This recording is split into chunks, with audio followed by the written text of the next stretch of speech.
Hey, what is going on, guys? Welcome back to another PS4 video. So today we're going to be taking a look at this all-in-one jailbreak kit for your PS4. So this should theoretically be one of the easiest ways to jailbreak your PS4. There are these kits that you can buy on AliExpress. This particular one was around $23. And of course, there's other ones that are slightly cheaper.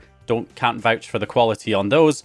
But I purchased this just to see, is this a good solution, especially for people who want no setup really required, because the idea with one of these kits is that it's everything you need to set up the pp-pwn exploit for 11.0 mainly, but some of them also work on other firmwares.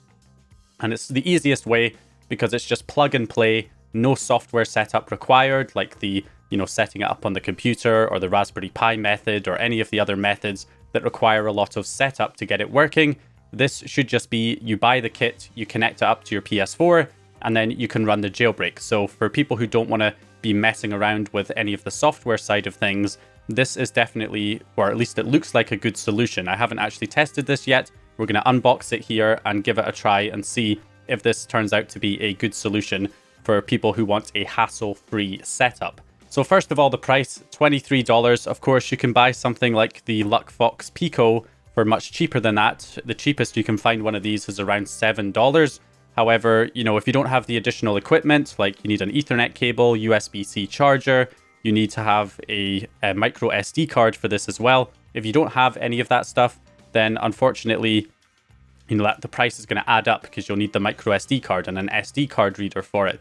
You'll also need an Ethernet cable and a USB-C charger and a USB key for the Gold Hen payload. So once you add all of that on top of the cost of the Pico, then you're getting into the territory where something like this might make sense. And of course, you don't have the software side of things that you do with this. So yeah, definitely something that is worth considering here. Now we'll go ahead and we'll unbox it, we'll see what's what, and we'll get this hooked up and see if it's going to work for us here. Okay, so before we unbox this is the original version. It's also known as the one key jailbreak tool. But of course, there is a V2 version that's out now. Apparently, from what I can see, the only difference between V1 and V2 is that, of course, V2 supports 9.00 and 11.00, and there's a little toggle switch on the back of the device to switch between the different firmwares. And of course, it also supports the PS4 Slims, so presumably it has the updated C++ version of the exploit from xFangFang that includes the fix, of course, for the PS4 Slims that were having trouble loading the exploit before. So that appears to be the difference between the V2 version and the V1 version. It took me a little while to get this. So anyway, let's go ahead and take a look at what we actually have in here. So it looks like we've got an Ethernet cable, no surprises there. Quite a short Ethernet cable, which makes sense. And then we also, of course, have the device itself here. And we've got some instructions. And then we also have a USB key and the charge cable. So let's go ahead and get this stuff open, starting with this. So this is the device itself. So we've got a Ethernet port on one end, so RJ45 on one end, and we've got our USB-C charge on the other in this nice little case. It even says here for PS4 11.00. It does look to be pretty much a LuckFox Pico size, although the LuckFox Pico is a bit longer. So not sure what device this is. This could be one of the other LuckFox versions that are smaller, and it's just got the Ethernet port soldered on there.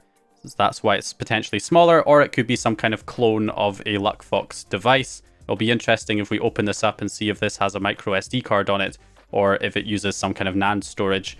So yeah, we'll go ahead and take a look at that once we have everything set up and we've tested it. So in here, we've got our USB key. We've got our charge cable, and we've got our USB key. So this USB key should have our Gold Hen payload on there. And we've got, of course, our Ethernet cable. And it also comes with this instruction manual with some screenshots that essentially show you how to, of course, set up your internet connection to use pp-pwn, get it set up correctly so that you can load the exploit. So everything you need theoretically to get the jailbreak up and running. So all we're going to do now is get this connected up to our PS4 and see if it works as intended. Now, just to be clear, I did buy this as like a regular customer. I wasn't given a review sample or anything. I didn't request one. I wanted to get the genuine experience here just in case. No special treatment. So we're going to go ahead and get this hooked up. So we're going to plug in our Ethernet cable here into the device. And then the same thing with our USB-C cable. Just grab this. So we've got our USB-C, and that will plug in here. And then, of course, we just plug in our USB drive into the PS4. This looks like a pre-owned USB. It doesn't look new. It's got some markings on it. So we plug this into a USB port on the PS4. We plug this into a USB port on the PS4 as well. And then, of course, we plug in our Ethernet into the Ethernet port on the back of the PS4. Okay, so we have everything hooked up now. I'm going to go directly by the instructions as, you know, a normal user would if they've not, you know, seen any guides or videos on how to set up the jailbreak. So it says, first of all, confirm the system is on 11.00 by going into settings. And then it shows system information. We can see we are on the correct firmware. Then it says head into settings, network, set up an internet connection, use a LAN cable. So of course, we're going to head over to our network, set up an internet connection using a LAN cable. It says select custom PPPoE,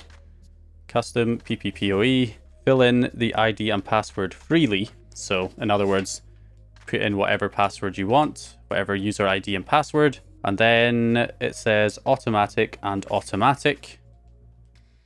Do not use proxy. And then that is it, test internet connection.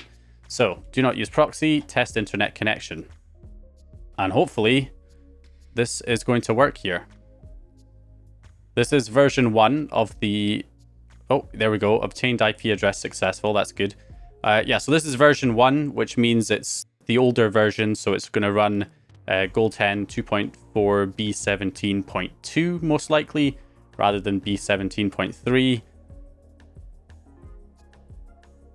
And we'll see how long it takes here.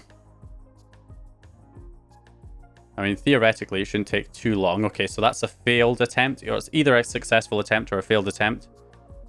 Okay, so that was a failed attempt. So we're just going to keep waiting here. So one failed attempt so far. This is pretty normal, as to be expected with this exploit, especially on my PS4 Pro. Normally takes a few attempts. It very rarely works the first time on this particular PS4. So we'll give it a little bit longer here, and hopefully it makes it. So cannot connect to network. This is second attempt. Looks like it failed second attempt, so we're going to wait again. Again, these attempts pretty fast, actually. Pretty fast between each attempt. Equivalent to, you know, a Raspberry Pi or a LuckFox Pico, which probably is some kind of variant on, to be expected in terms of the speed of loading the exploit. There we go. That's the third attempt finished now.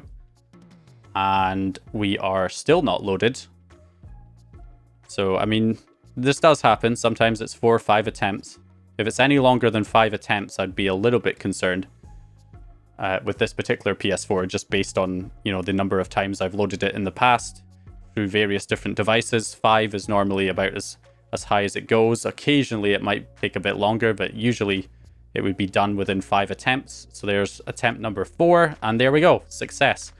Okay, so it loads Gold 10 version 2.4 B17.3. The reason it's loading that version is that I have that version on the internal hard drive, so it's just loading the version from the internal drive. It should be loading the one from the USB drive though, which is plugged in. Unfortunately, it looks like I got sent a bad USB drive with this kit, because every time I plug it into the PS4, it says that it's an unrecognized USB. And if I plug it into another device, I was able to get it to, you know, display properly and see the contents of the drive. And it does have the Gold 10 payload on there, so it should load normally if it was working. And it looks like it's formatted in exFAT format, and it has about just under a gigabyte of storage space on there. But for whatever reason, it looks like they just sent like one of their pre-owned USB drives, which was on its last legs. I plugged it into a computer again, and then it asked me to format it like it was unrecognized on the PC. So yeah, there's definitely a problem with this particular USB drive. Hopefully that is just an outlier and that's not a, continuous problem with this product. Hopefully they have solved this problem in the V2 version and they're sending out like new USB drives, not pre-owned ones, because if they continue to send out pre-owned USBs, this will repeat. This issue will repeat every now and then with customers. So hopefully that is just a V1 issue and they have stopped doing that for V2. It does look like they're sending out a different USB drive for V2. So this is actually quite easy to take apart. You can just pull the top and the bottom and it just comes off. It's not very secure. But yeah, as you can see, the device in here does look quite a bit different to your regular LuckFox Pico. Quite a bit smaller, as we can see. This green PCB. And if we turn it over to the other side, there is a little button on the bottom, maybe a reset button of some kind. Now that's not in the same position as this switch on the new version that switches from 9.00 to 11.0. So that one's actually on the other side where that blank pad is. So I guess the seller must have added an extra switch on that blank pad there on the new version to switch between 9.0 and 11.0. But from what I can tell, it basically looks like some kind of LuckFox Pico clone, and it's essentially using the same chip, which is a Rock chip RV1106. Now I also went ahead and hooked this up via UART just to see if I could get some additional information on it. And according to this, it seems like it's using 64 megabytes of memory, and the model identifies itself as a Rock chip RV1106 EVB board. So looking that up, I did see a few things, a couple of versions that look pretty similar to this, although not quite identical. So not sure if this is like a custom built version to be cheaper, or if this is essentially just, some kind of off-the-shelf one that I wasn't able to find. But it does seem to be awfully similar to some of these other ones that I found there online. So again, I would recommend this to people who are new and don't want to actually have to deal with any setup, and where it's just plug and play. That's definitely a good benefit. The only downside I would say is trying to update this. You're not really going to get the option to update it, and it doesn't have as many features as the Raspberry Pi or LuckFox Pico method that have been expanded to include a web server where you can, run additional payloads using the bin loader from it, and a few other settings that you can customize and configure, different options, some quality of life features that this doesn't have. And of course, the other downside is that if the stage 2 payload or the actual Pwn loader itself that this is running, if that gets updated in the future to be a lot faster, or there's some major improvement, or the Pwn stage 2 payload itself gets updated to load a different type of payload, then this is going to be left behind and you'd have to buy like a V3 or V4 version because you can't update the payloads that are on there already. And even if you could, it's probably not going to be very simple or easy for the kind of people that would be buying something like this in the first place when it's meant to be a simple solution. So that's kind of like the only downside. Apart from that, it looks like it's pretty good for the use case. So let me know what you guys think of this. Is this something you would buy just to be hassle-free? Or do you think this is a scam and they're just trying to make money out of, something that already exists by just packaging it in a way to appeal to people that don't want to, put the work in to set it up themselves?